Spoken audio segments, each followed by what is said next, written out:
So what I want to know is, what's the story of Lonnie and Pixie? So how'd you guys meet? In a bar. Did you grow up in the same place? No. What? He Talk grew up. about the dirty bra and all that. That wasn't me. He grew up on that side of the county, and of course I grew up pretty much here. Right. And I thought that was a different country when I went over there. I mean, when he took me in Middle Road Tap, I thought I was down there in, you know, I mean, it was country. And I never. We were in the county. Yeah, I mean, that was, to me, I'd never been in a bar like that, and country people like that, just across Laramie. Never So, been. well, how'd you meet? I met He him in a was bar. going to. Jams.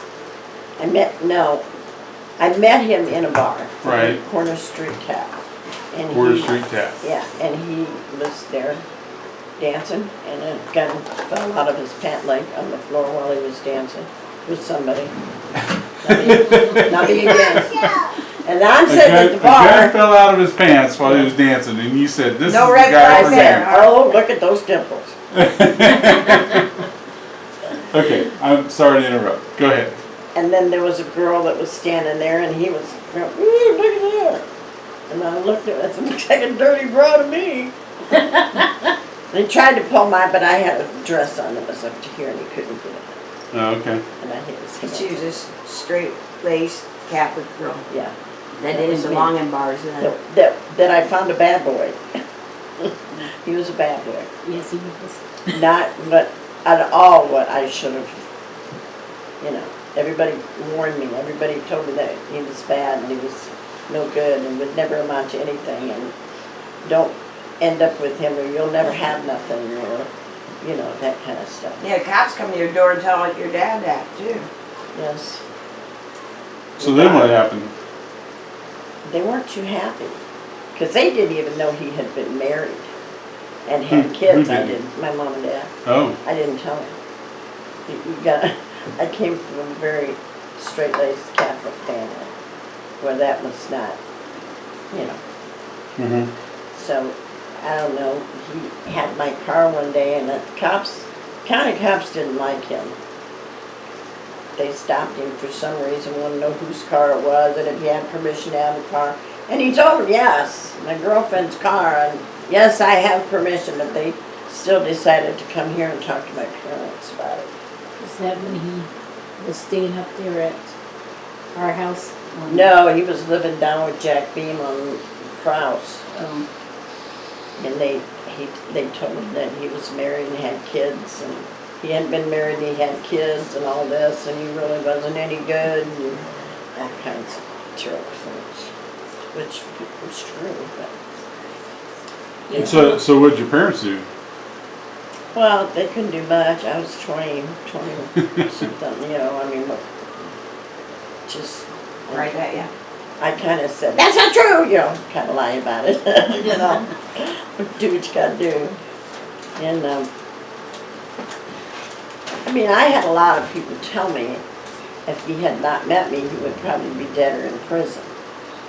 Because he was just wild. And I saw some of that, and it was a little scary sometimes, you know. He had a quick temper and very, very jealous. And, My dad.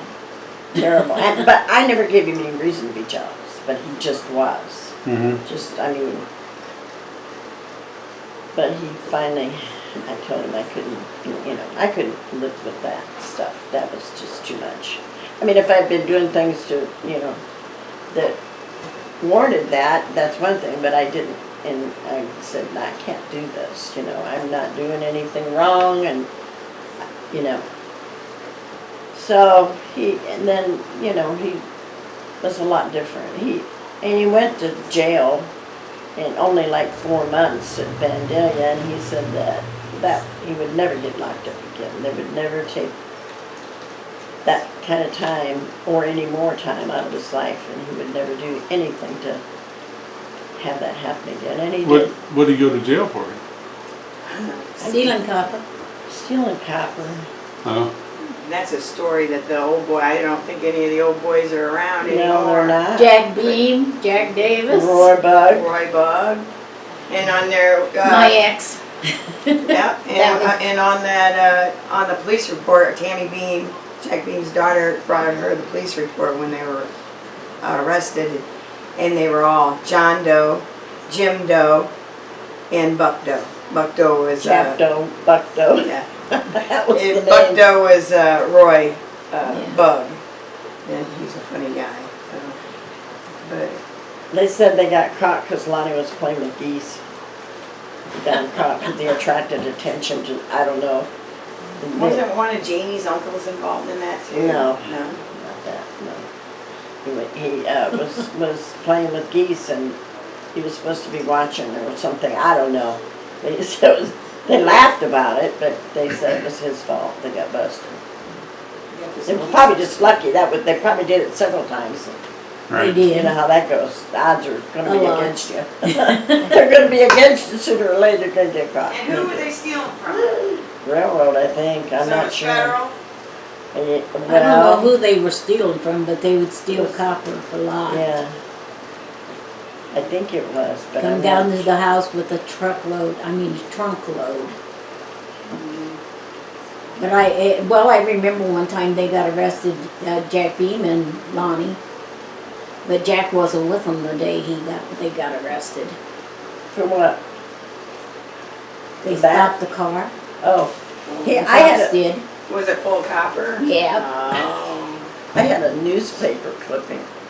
I don't know what happened to it. I lost it, I guess. And him and Jack, they were young, 21, 23, something like that. They got arrested down there at Freddy's Buffet. It was Freddy's Buffet, but everybody called it Freddy's Buffet for vagrancy. And they were not, back then you had to have money in your pocket, at least $1. But that's what they would arrest you for anyway. Their money was on borrowed in their pocket. And they said they were arrested under, back then they did that. Suspicion for something, took him to jail, of course he got out. But I mean, that's where his life was going, you know, that kind of stuff. I never was part of that. So it was kind of like, quit doing that stuff or that's it. So he did. I mean, he, you know, he I would say, he accomplished a lot in his life after all that. Yeah, he wouldn't even take a Band-Aid from the hospital. Oh God, he was He would- very. Yeah, sometimes Somebody- you load your I pockets can see up. somebody walk. He would not do it, and he would not let anybody else do it around him. And he was straight arrow. He would not take nothing. Who is that? Stephen and Marie. Oh, okay. Yeah, he, you know, from what, you know, everybody said, oh, he'll never have anything, you'll never have anything, you'll be, and he did a lot. He was very street smart. I mean, very, very much. And I used to say, I made up for the lack of education, which I only went to high school, but, and he made up for the street smarts, because I was not street smart, but he was. He knew how to take $1 and turn it into 10, quick. Right. Thank you. And that stayed with him, you know, most of his life, because anything he ever tried to do, he was very successful at, Hello. you know. Lemon, a blueberry, lot of zucchini times- bread. A lot of times it were my ideas, and then I'd say, let's do this or that, and then he'd figure out how to do it, and we'd do it. So, yeah. So he went to prison. That was before you guys were married. Yes. And so, how did you guys end up getting married? But I was kind of with child. You weren't a uh, virgin? Yeah, I was. I thought you were a virgin all the way up to your wedding night. Yeah. But we didn't get married till, you know, I don't know, we've been together for 2 or 3 years before we got married. Right. I wanted to make sure it was gonna be, you know, He was walking the straight and narrow. yeah, Okay. yeah, and he did. you know. So what was he doing? Was he working? What was he doing for He started with, he was a painter, painters? Okay. and then he did that for a year or two after we got married, and before. I think he used to do it, then he kind of semi-retired into the black market, you might want to say. And then went back to painting and worked a couple jobs with your dad. And then the work was bad, and I had an uncle who was the business agent for the Bootleggers, my dad's brother, and so he got him in that. And he worked that, you know, for quite a few years, and then we bought the store, and he did Star Street Market. Okay. Do you remember what year that was? I think it was 78 or 79, Okay. and then he went back to work for a little bit, and then did it for about 10 years, and then decided, I think we had sold the store, and then he decided to go back to work, and he was on dialysis when he went back to work. Doctor couldn't get over how he Went back to work as what? Painter? Boilermaker, Boilermaker. Okay. and they couldn't believe how, I mean, that's not an easy job, and they Right. work a lot of hours, you know. Their job is like nothing to work 12 hours a day, 7 days a week for a couple months. Right. And he would be on dialysis for 4 hours, and he actually would work nights and then come home and go on dialysis, go home and go to sleep, and then get up and do the same thing. Doctor couldn't believe that he was, you know, and he did. He did it all the way up, and then he got his transplant. Yeah, they came up, they called you and they had to, Tommy had to go down to work and get him. Yeah, it was working. Because they called and they said he had 2 hours. We had a something to kidney, we get got a to kidney the for Lonnie. Got 2 hours to get up here and get things going, so we And had, that was, yeah, because I was at the bar with you that day. he went to a hospital, got his transplant. So where does Chances Are fit into this? We bought that in 1987 for $25,000 to build it. There was nothing in it. Mm-hmm. The guy that was mad, he lost it. So he went in there and took everything out. Furnace, air conditioner, water heater, the bar. There was nothing in it. So we just kind of bought the building, and then we... So is that after the kidney transplant or before? No, he got It's the before. transplant in 98, and this was in 87. So when did you get rid of the Star Street Market? 94. Oh, so the bar was before Star Street or during the same time? Same time. Okay. So we got the bar in 87, and we sold the store in 94. So Okay. it was, Running both of them. yeah, we did both of them at the same time. Okay. I worked there. You worked what? Weekends at the bar, Right. She bartended. Yeah. No, I think you served me a few drinks while I was there.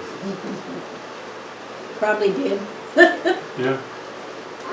And you know, he was very knowledgeable about, very much so about money. You know, and he was very good with money and like you said, turning a profit. He knew how to do that. I guess, like Butch said the other day, what they had to do to survive when growing up. So he knew, you know, how to do that. Very good at it. So. Okay. And so then what happened with Chances Are? So you sold Star Street, but you still had Chances Are. And we kept it till, I think we sold it in 2001 or 2, somewhere in there. Mm-hmm. And he was working, and I couldn't do it. We had bartenders, but I opened the kitchen, and I would go up there at noon and get everything ready for the kitchen to open at 5. And then on the weekends I'd do that, and then I'd come back, and the kitchen was open till 9. So I would go home, come back at midnight, and work till 4. And I couldn't do it anymore. I did it for a couple of years. I said, I can't do this anymore. You know, and he was working, and he couldn't. So one Saturday night, and I kept saying, you know, I'm telling you, I'm closing this bar. I think it was like the 23rd of September. I said, I'm closing. Okay, all right. So I'm not kidding. We're done. I can't do this anymore. It's too much. And he went to the races that night, and I said, I'll probably be home. He said, you're not really going to do this. I said, yes, I am. So I did, you know, and so it was just too much. He was working so much, and I was trying to do it, and I was in my, well, I was in my almost 70, close to it. So did you guys sell it, or you just... Yeah, we sold it. And it didn't take long. After you closed it, or? Yeah, we closed in September. I think we sold it in January. Same, you know, 90, or 2001 or 2, I can't remember now. Mm-hmm. We sold it almost a few months later. And that was another story. We had a 4 o'clock license on the weekends. So we Because had, it was Bellevue. yeah, it was Bellevue, and we had live music in the whole 9 yards. Well, but it didn't take long, and we sold it. We sold it to a black woman. But they would not give her a 4 o'clock license. They actually were trying to get rid of, at one time Bellevue had 3 or 4 or 5 4 o'clocks. And then at that time there were only 2. Ours and I are here on Bellevue. Then DJs? Well, Not DJ them. closed down. They would already Yeah. closed. So they really were trying to close the 4 o'clock bars and just give them a 2 o'clock. Right. But, and what happened was everybody sold out or quit, and then they just didn't renew them. So when it came time for ours, they wouldn't give her a 4 o'clock license. So she took it for 2 o'clock, and they had it, wasn't open very long, a few months, and they had a shooting. Was that the one that was Grandma? No, that wasn't the Grandma's restaurant. Grandma's. Huh? It was, at one time it was Grandma's restaurant. Yeah, that was the same woman. Oh. Mom's, I think. Mom's restaurant. But they had one shooting, and they said, you know, they called Bellevue, had a meeting, and they said, you know, you've got to have guards, you've got to do this, that, and the other. And I will, anyway, because they wanted to take her license. And she said, I will, I promise I'll do it all. And, well, happened again. And that second shooting, somebody got killed. So they just went in there and took the license, said, you're done. You know, you can't, this is no longer a bar. There will never, ever be another bar here. So they, she had, you know, she paid that money, and we sold her for a pretty good amount of money, and she couldn't, she tried to open a restaurant, but it didn't work. She had 2 shootings. Yeah. Summer. So, Hughes had somebody shot Hildebrand. no, somebody knifed him. Oh, knifed him. I knew it was a knife But and shooting. it was Or Troy French, wasn't Troy it? French, yes. Troy. Okay. And Lonnie he had to cut the guy's hand, like, and Lonnie was inside, and they of course, he, you know, when he had the store, he always had that little 22 in his back pocket. In fact, every pair of jeans he had an outline of a gun. It was worn, you know, he'd sit down, it was always there. And then actually, you could see it.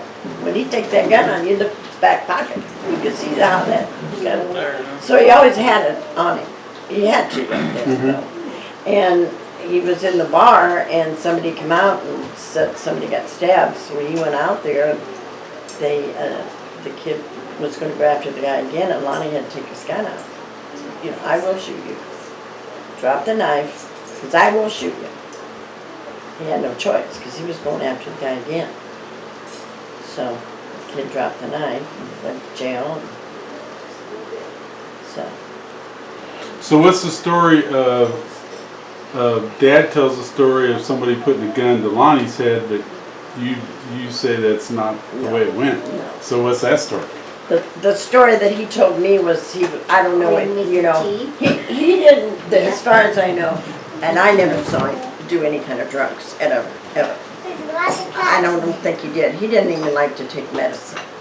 So I can't imagine him, but it was something. Drunk maybe, I don't know, he was something.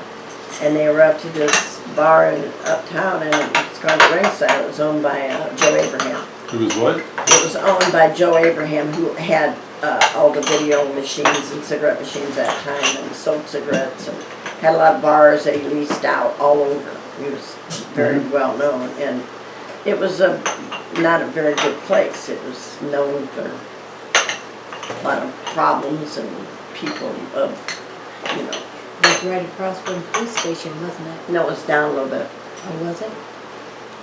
What was the name of it? Do you remember the name? Ringside. Ringside. Okay. And it was known to be frequented by, you know, Gangsters? Or? gangsters, hoodlums, whatever you want to call them. Right. And they were all in there one night, and they were drinking and drunk probably, and Lonnie got into it with this guy named Tex Dodson, and took his gun out and had it at the guy's forehead and clipped it, but it misfired.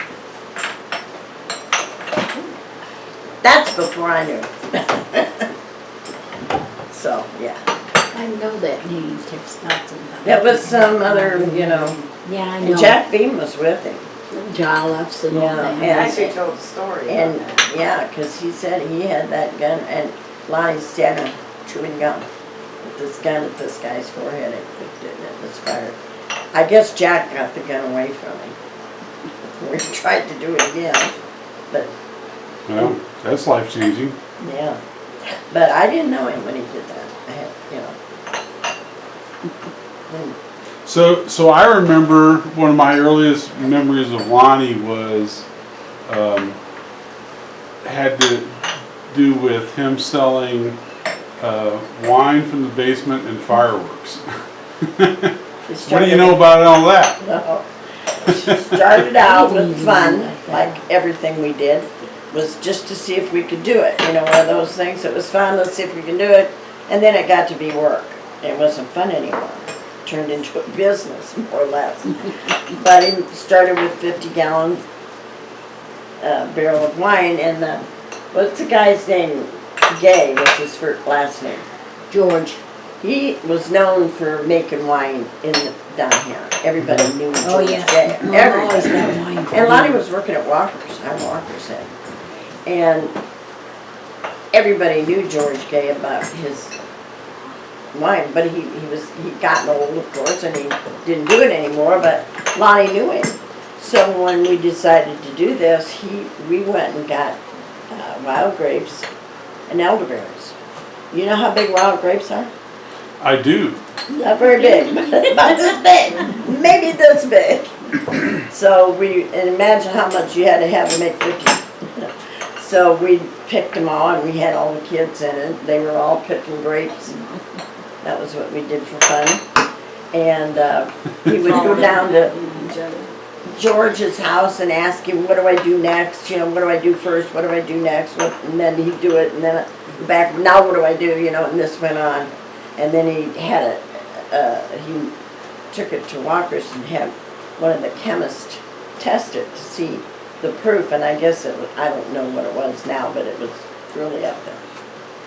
And so he started selling it for $5 a gallon and made money. So next time it was, and you can only do that like in the fall, because that's when the grapes and everything are ripe. Right. So next year it was 2 barrels. Then the following year it was 3 barrels. So you can imagine all the, like I said, we had all the kids involved and sitting out there in the yard at the picnic table, because he had to do it right. He would have to pull all the grapes and elderberries off of the stems. Most people would just throw it all in there, not him. We had to pull them off. So then we had to have more because, you know, so that's how that got started. And then after he made 5 barrels, I said, that's it. That's it enough. stunk the whole house up too. And that burp up out of the barrel like that, and that, sometimes you can still smell it down there. He had, somebody at Walker's made him a big, because you can't have any metal when they do the mash barrel, and they have to go down there and stir it and make it go back down. And somebody made him a big old paddle, and Still have. wood and paddle, and he would go down there every, I forget now, but so many days. You'd have to do that, and then before you put it in the barrel, then you gotta squeeze all the juice out, put it in the barrel, and put the little bubbler on it. And that was a baby food jar, was the bubbler. And put it on some kind of, I don't know what it was, metal. Just put it into the cork, and it would come out like this. And at the end of it would be a baby food jar with water in it, and it would bubble. When it quit bubbling, I guess it was done. I think Right. that's. And then I think it sat in there for so long, and then he'd take it out and put it in. He only took it out so many gallons at a time that he could sell, and then he would have to go What back. kind of barrels were they? Oh, they were from American Distillery. You could go down there and buy them. They were cheap, $10 a barrel, and they still had whiskey in them, just a little bit at the bottom. So that even made the wine. So they call that nowadays they call that the devil's cut. You know, and he made that wine in the devil's cut. Yeah, so that made the wine even more potent. And put, a little water in it, roll it out in the sun, and so the things would, the rings and that would be nice and tight.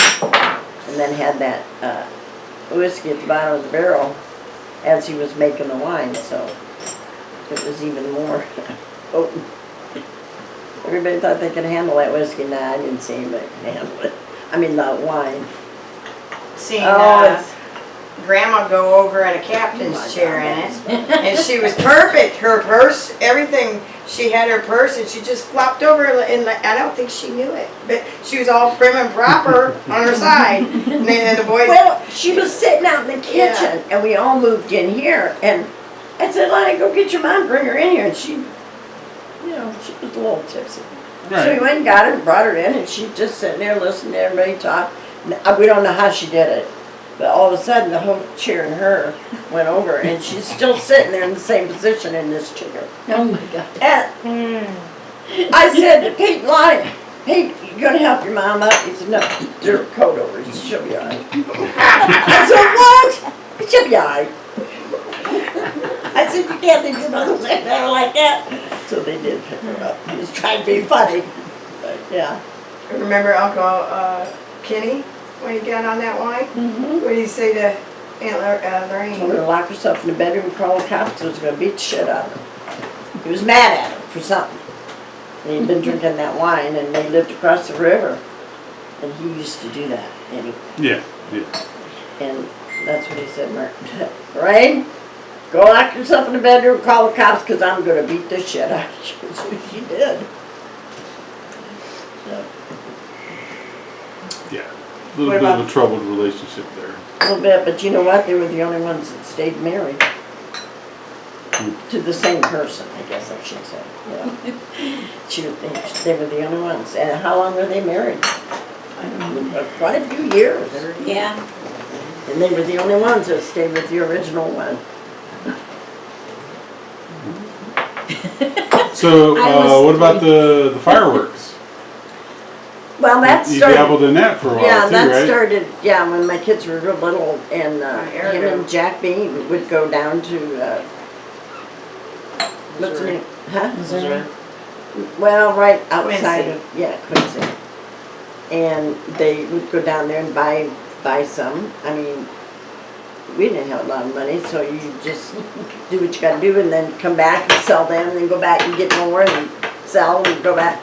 And we did that for a couple of years and made a little bit, not a lot, but made a little bit. And then when my mom died, we moved here with my dad because our house was small and we knew he wouldn't be happy there. So we moved here, which was a hard thing to do, but we did.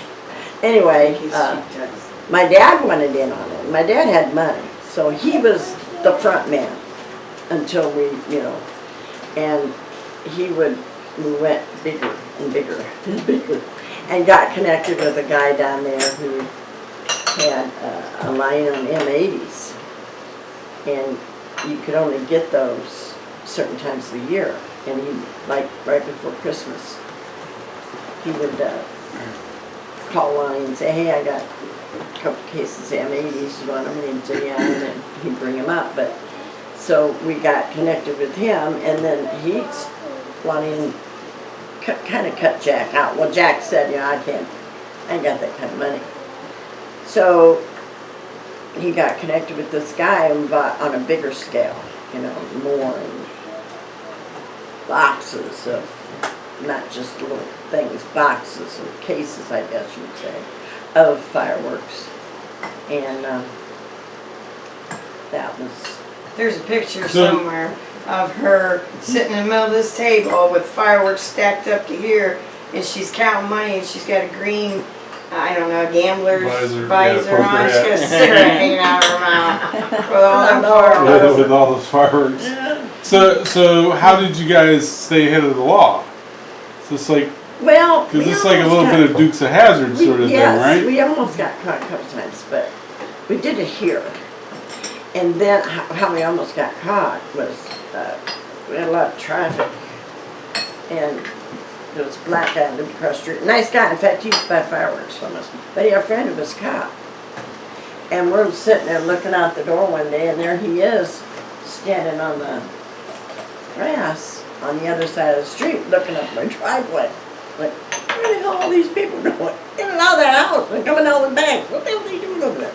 Well, Paul didn't tell him what we were doing because he was cop. So that time, but then we moved it to the store, and we had that big shed out there, Well, it was just jam-packed full.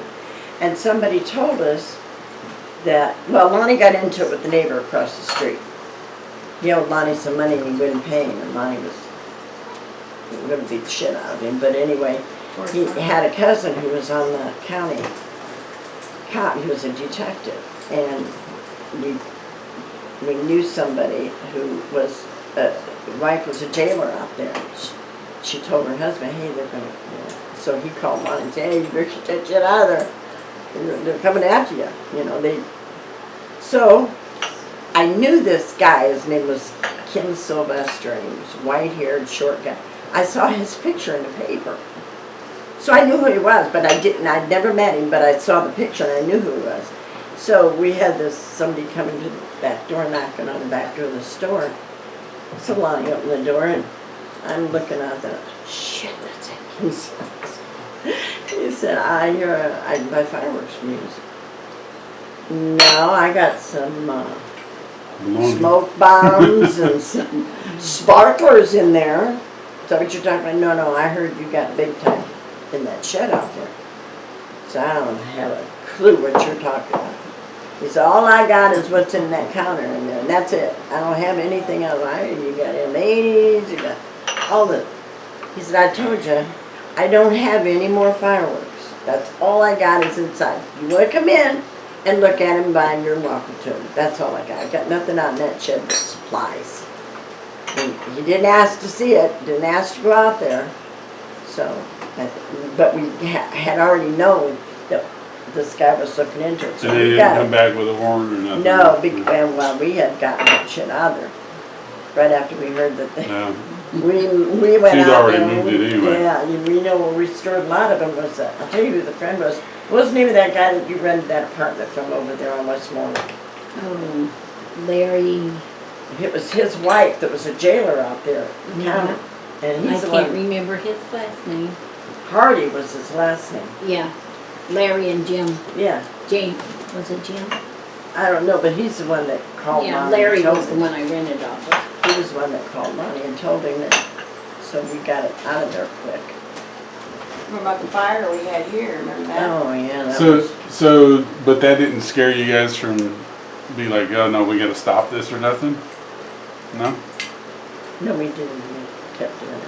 One time, we kept smelling smoke. I smelled something. Oh shit, we got a whole closet full of M80s. I'm serious. If we have a fire, we're Yeah, going a table full. we're gonna blow everybody out. We're gonna blow them all the way out here if we have a fire in this house. So we had to get that shit out because we had to call the fire department. We didn't know where it was coming from. Well, it was a basement light that was a neon that was going out. You know how that smells. Mm-hmm. That's what it was. Thank God. Well, no fire. Good breed. We had a friend who But see, and Lonnie he got so many fireworks that people were coming here buying them. He'd give them a deal. They were like his sellers. They would buy so many, I'll give them to you for this much, because I'm going to resell them, Lonnie, so he'd give them a break, and they'd go, sell theirs and come back and get more.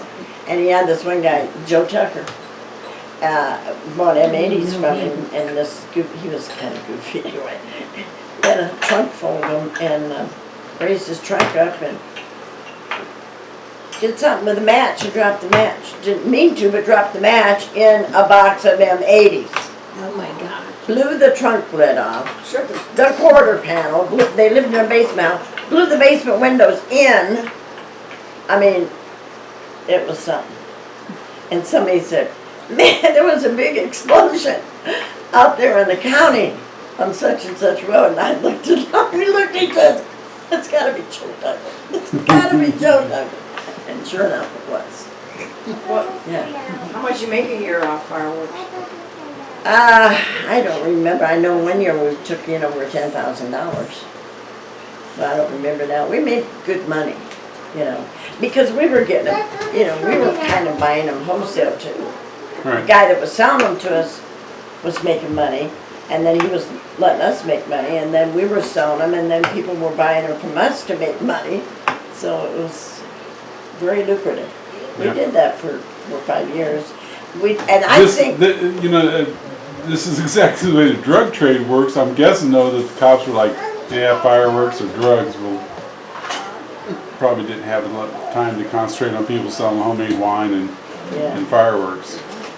Okay. I mean, stuff we did was, it was illegal, but it wasn't drugs or nothing, but it was not kosher. But we were careful, but it got scary. I think Shirley Beam, remember that time she was selling fireworks for us? She lived over on Arago Street, her kids, and those kids sold to some other kids, and they told on them. So they went to her house and said, hey, I hear you're selling fireworks here. Nah, me. So what made you stop doing the fireworks? I think we did it for a couple of years at the store, and Did John die? The fun stopped being fun again? It stopped being fun, and we were just too busy to do it. We had Christmas trees going up there, and not at the same time. I remember, the flocking the Christmas trees and stuff. We started that here in the garage. Yeah. With a homemade flocking machine.